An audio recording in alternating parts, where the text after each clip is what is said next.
Magandang umaga mga kahuan, narito na ating ulat panahon ngayong araw sa Pilipinas. Magandang umaga po sa ating lahat. Narito ang ating weather update para sa araw ng Huwebes, July 10, 2025.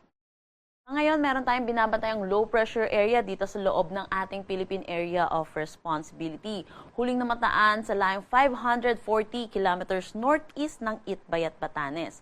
Mababa naman yung tsansa neto na maging isang ganap na bagyo at wala naman direktang epekto sa anumang parte ng ating bansa. At posible rin itong lumabas ng ating Philippine Area of Responsibility.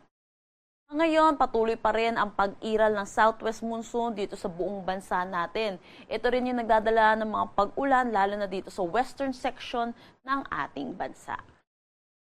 Para naman sa update natin dito sa binantayan natin bagyong si Bising na may international name na Danas, ito ay ngayon ay isa na lamang low pressure area dahil na rin sa interaction nito sa kalupaan ng China. Huling namataan ito sa layong 745 kilometers northwest ng Itbayat, Batanes.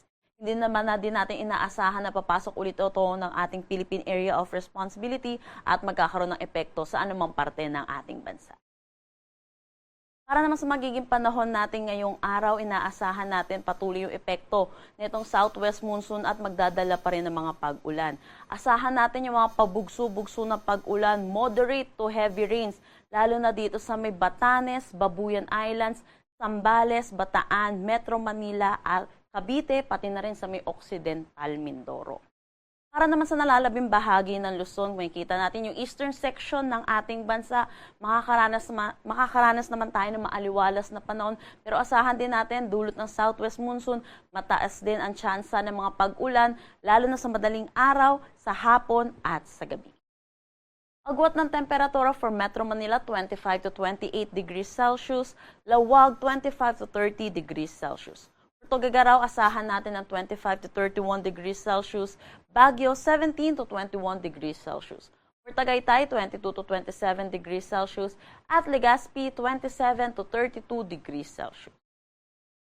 Para naman dito sa may Palawan, pati na rin dito sa Western Visayas, Zamboanga Peninsula, Barm at Soxargen, makakaranas din tayo ng maulap na papawirin na may mga kalat-kalat na pag-ulan, dulot pa rin ito ng southwest monsoon. At ganun din, kung makikita natin sa eastern section ng Visayas at Mindanao, magiging maaliwalas ang kanilang panahon. Pero yun po, mataas pa rin ang tsansa ng mga pag-ulan, lalo na sa madaling araw at sa hapon at sa gabi, dulot pa rin ito ng southwest monsoon. At paalala na rin po sa ating mga kababayan dahil sa mga sunod-sunod na nararanasan natin mga pag-ulan, saturated na rin po ang ating mga kalupaan. So mataas na rin po ang tsansa ng mga pagguho ng lupa, pati na rin ng mga pagbaha. So ingat na lang din po sa ating mga kababayan. Wala naman tayong nakataas na anumang gale warning sa anumang seaboards ng ating bansa. Para sa karagdagang impormasyon, bisitahin ang aming mga social media pages